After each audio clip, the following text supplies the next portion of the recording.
The revolution of rest. How the soft girl era is redefining Black success. Have you ever noticed how we glorify exhaustion? How we wear our burnout like badges of honor? I'm so busy has become our collective anthem, our twisted love letter to productivity. But what if we've been getting it all wrong?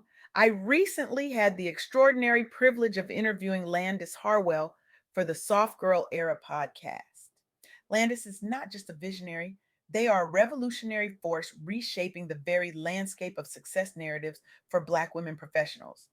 Their work has sparked a movement that challenges centuries of conditioning, offering a radical alternative to the grind culture that has claimed too many of our spirits, our health, and our joy. Through their groundbreaking approach to intentional living, Landis has created a framework that has liberated thousands from the tyranny of exhaustion as achievement.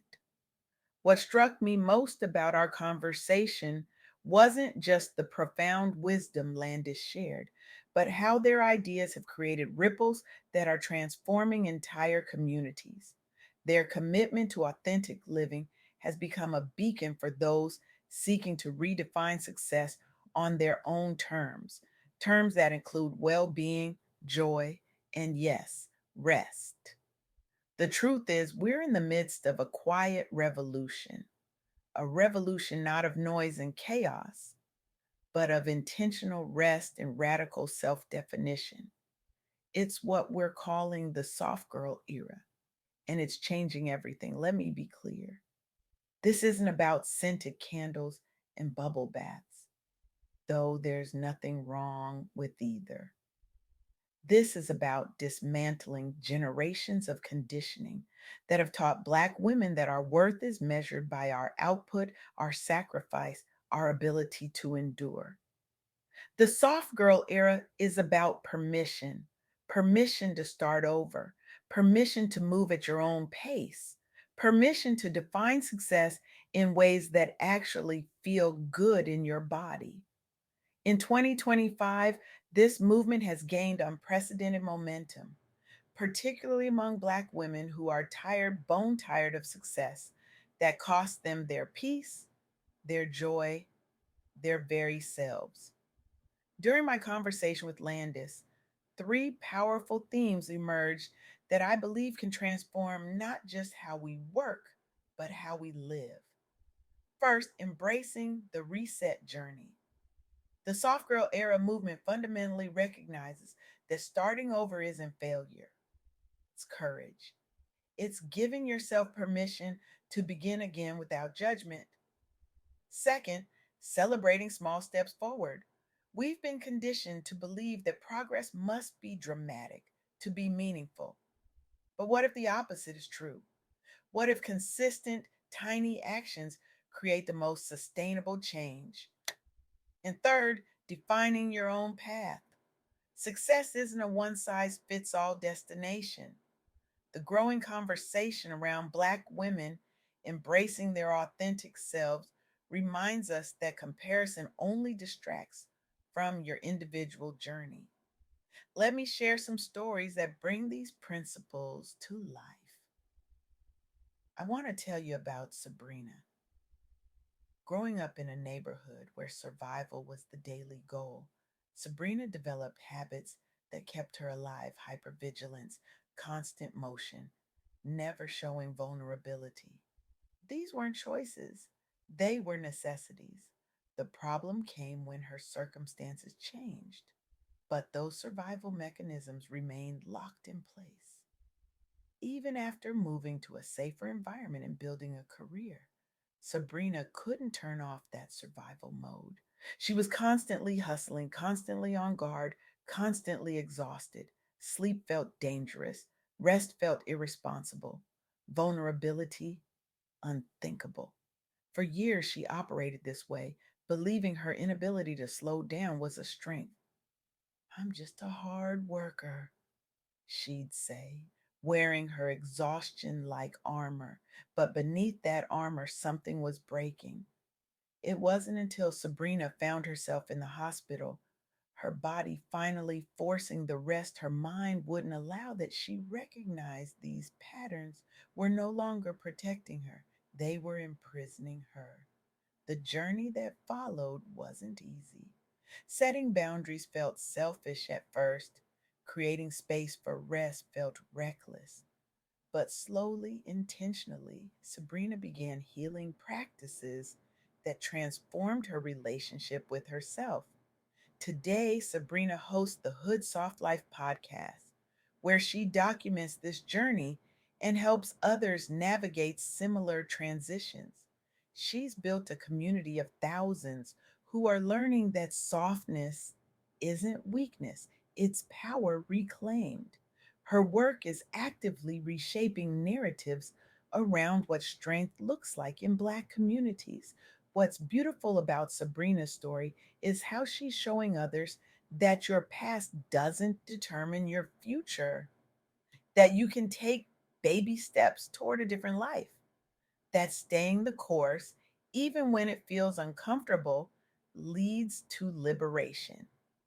This revolution is happening in our creative spaces too. The current R&B renaissance, led by Black women artists like Ari Lennox, illustrates this perfectly. These musicians have faced immense industry pressure to conform to mainstream expectations rather than expressing their authentic voices. The music industry, like so many others, has rigid ideas about what Black women should sound like, look like, be like. Ari Lennox's journey is particularly telling. Early in her career, she faced pressure to adopt sounds and personas that didn't align with her authentic self. Industry executives wanted her to fit neatly into existing boxes, boxes that weren't built for her full expression. Rather than contorting herself to fit these expectations, Ari chose a different path. She leaned into vulnerability in her lyrics, embraced natural aesthetics in her image, and created music that reflected her whole self, not just the parts deemed marketable. This wasn't without cost. She faced setbacks, criticism, and the fear that authenticity might mean obscurity. But by embracing the soft girl era philosophy, she created space for new artistic expression that resonates deeply with audiences hungry for genuine connection. What's powerful here isn't just the music itself, but what it represents. These artists are showing us that staying the course and refusing to compare yourself to others can lead to success that actually feels like success. Not just external validation, but internal alignment. And then there's the financial dimension of this revolution. A growing community of Black women are redefining wealth and success by addressing money trauma while embracing soft living. Many face challenges like generational scarcity mindsets and complicated financial boundaries within families that create obstacles to building wealth.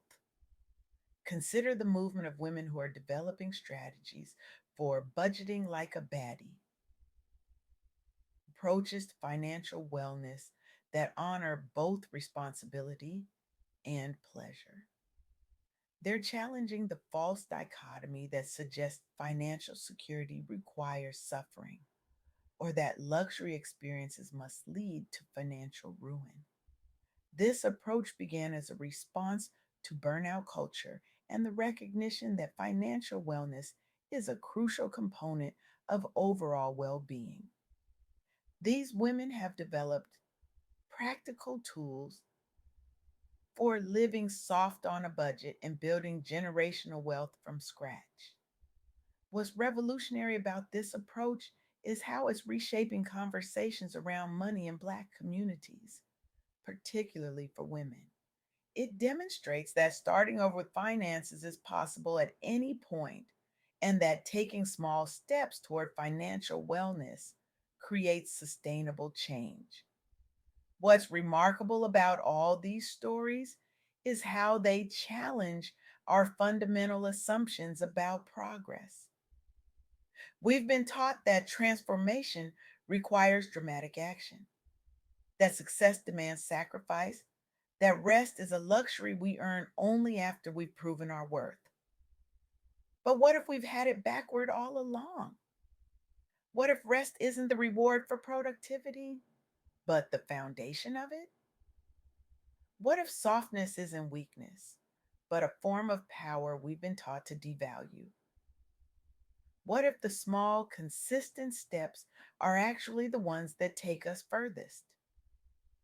During my conversation with Landis, we explored how the soft girl era isn't about abandoning ambition. It's about redefining it. It's about recognizing that true success includes your well being, not just your output. It's about understanding that boundaries aren't selfish, they're necessary for sustainability. This shift requires courage. It demands that we question deeply ingrained beliefs about our worth and our work. It asks us to imagine success that doesn't come at the cost of our joy, our health, our very selves. And yes, it can feel terrifying to step away from the familiar, even when the familiar is hurting us.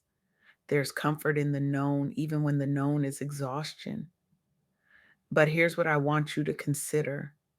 What if that tiny step, that one boundary, that extra hour of sleep, that moment of saying no to something that doesn't serve you?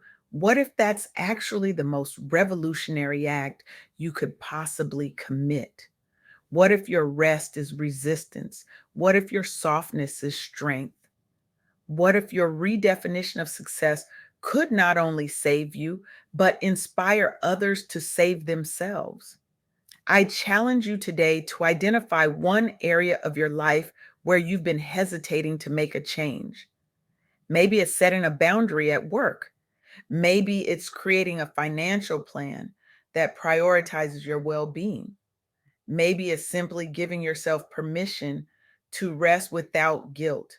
Whatever it is, I want you to take one small, concrete step in that direction within the next week, not next month, not someday, now. Because here's the truth that Landis helped me understand: the revolution we need, the one that will truly transform our communities, our culture, our very lives, isn't waiting for us somewhere in the future. It's not dependent on some grand gesture or perfect moment. The revolution is happening in the quiet moments when we choose ourselves, when we refuse to accept exhaustion as the price of success, when we embrace rest not as indulgence, but as resistance. In a world that profits from your exhaustion, choosing rest is radical. Choosing softness is revolutionary. Choosing to define success on your own terms is an act of liberation, not just for yourself, but for everyone watching you, learning from you, inspired by your courage to live differently. So I invite you, no, I implore you to join this quiet revolution, to turn down the noise, turn up your own inner wisdom, and teach the world that a soft Black woman is not a contradiction, but a force of nature, unstoppable precisely because she knows when to stop. The revolution of rest isn't waiting for permission, it's waiting for you to grant yourself permission. Your freedom doesn't start when you've checked all the boxes or reached all the milestones. Your freedom starts now with one small step, with one moment of rest, with one act of choosing yourself. The revolution is here and it begins with you.